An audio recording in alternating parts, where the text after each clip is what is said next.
Hi అండి, welcome to Telugu one. నేను రూపా నాదెళ్ళ. మనుషుల్లో మంచివాడు చెడ్డవాడు అనే రెండు క్వాలిటీలు ఉండవు. అవసరం కోసం మంచి, అవకాశాన్ని బట్టి చెడు బయటకు వస్తుంటాయి. మనుషులకు మంచివాడు చెడ్డవాడు అనే బోర్డులు తగిలించలేవు. ఎందుకంటే ఏ మనిషి పూర్తిగా మంచివాడు కాదు, పూర్తిగా చెడ్డవాడు కాదు. అందుకే సమాజంలో ఎన్నో ఇన్సిడెంట్స్ మనల్ని ఇన్స్పైర్ చేస్తూ ఉంటాయి. నేను వాటికి ప్రత్యేకంగా చూస్తాను కాబట్టి ఆ ఇన్సిడెంట్స్ని బేస్ చేసుకుని సినిమాలు తీస్తున్నాను అంటున్నారు డైరెక్టర్ సుకుమార్.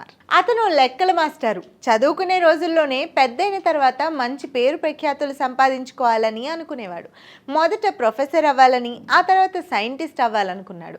ఒక సైన్స్ ఎగ్జిబిషన్కి వెళ్ళి అక్కడ స్టూడెంట్స్ తయారు చేసిన ఐటమ్స్ చూసిన తర్వాత అది ఎంత కష్టమో అర్థమైంది. తనకి చిన్నతనం నుంచే రచన వ్యాసంగంపై కాస్త పట్టు ఉండడంతో రైటర్గా మంచి పేరు తెచ్చుకోవాలనుకున్నాడు. ఆ టైంలోనే రచయిత యండమూరి వీరేంద్రనాథ్ ఓ సినిమాను డైరెక్ట్ చేయబోతున్నారనే వార్త వచ్చింది. అంటే ఒక రైటరే డైరెక్టర్ అవుతున్నాడంటే అది ఇంకా గొప్ప అనే విషయం సుకుమార్ మనసులో నాటుకుపోయింది. ఈలోగా డిగ్రీ పూర్తయింది. ఆ టైంలోనే అతను లెక్కలపై మంచి పట్టు సాధించాడు. డిగ్రీ పూర్తి చేసిన తర్వాత ఓ కాలేజీలో ఉద్యోగం సంపాదించాడు. సాయంత్రాలు ట్యూషన్లు కూడా చెప్పేవాడు. అలా 7 సంవత్సరాలు గడిచిపోయాయి. లైఫ్ అంటే ఇదేనా, ఇంకా ఏదో సాధించాలి అనే పట్టుదల అతనిలో పెరిగింది. అప్పట్లోనే 35,000 జీతానికి పనిచేస్తున్న సుకుమార్ దాన్ని వదులుకొని అసిస్టెంట్ డైరెక్టర్గా 1500కి చేయడానికి సిద్ధపడ్డాడు. తన తోటి లెక్చరర్స్ ఇద్దరితో కలిసి హైదరాబాద్ బయలుదేరారు. ముగ్గురు స్నేహితులు ఎన్నో ప్రయత్నాల తర్వాత కొన్ని సినిమాలకు అసిస్టెంట్ డైరెక్టర్స్గా పనిచేసే అవకాశం వచ్చింది.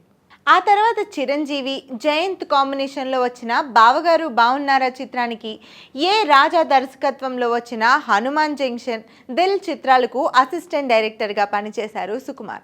ఆ సమయంలోనే సుకుమార్లోని టాలెంట్ని గుర్తించిన దిల్ రాజు మంచి కథ ఉంటే చెప్పమని సుకుమార్ని అడిగాడు. అప్పుడు తన దగ్గర ఉన్న ఆర్య కథను చెప్పాడు.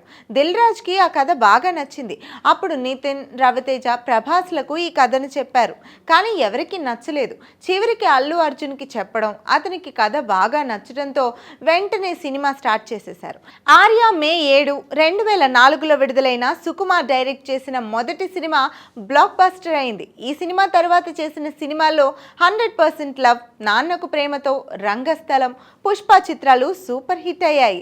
రంగస్థలం చిత్రంతో డైరెక్టర్గా ఒక కొత్త ట్రెండ్ని క్రియేట్ చేశారు సుకుమార్.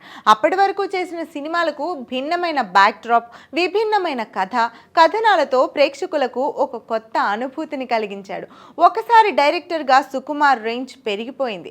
పుష్ప చిత్రానికి కాసుల వర్షంతో పాటు అవార్డుల పంట కూడా పండింది. తెలుగు సినిమా చరిత్రలో ఎవ్వరూ సాధించని జాతీయ ఉత్తమ నటుడు అవార్డును పుష్ప చిత్రంతో అల్లు అర్జున్ సాధించడంతో డైరెక్టర్గా సుకుమార్ మరో మెట్టు పైకెదిగాడు. ఇప్పుడు వీరిద్దరి కాంబినేషన్లోనే ఎంతో ప్రతిష్టాత్మకంగా నిర్మిస్తున్న పుష్ప 2 పైనే అందరి దృష్టి ఉంది. రెండో భాగంతో సుకుమార్ ఎలాంటి సంచలనం సృష్టిస్తాడు, అల్లు అర్జున్తో ఎలాంటి సాహసాలు చేయిస్తాడు అని అందరూ ఎంతో ఆసక్తిగా ఎదురు చూస్తున్నారు. ఆర్య చిత్రం 2004 మే 7న విడుదలైంది. మెగాఫోన్ పట్టుకొని 20 సంవత్సరాలు పూర్తి చేసుకున్న సందర్భంగా డైరెక్టర్ సుకుమార్కి శుభాకాంక్షలు తెలియజేస్తూ పుష్ప 2 చిత్రంతో మరిన్ని సంచలనాలు సృష్టించాలని ఆకాంక్షిస్తోంది తెలుగు వన్.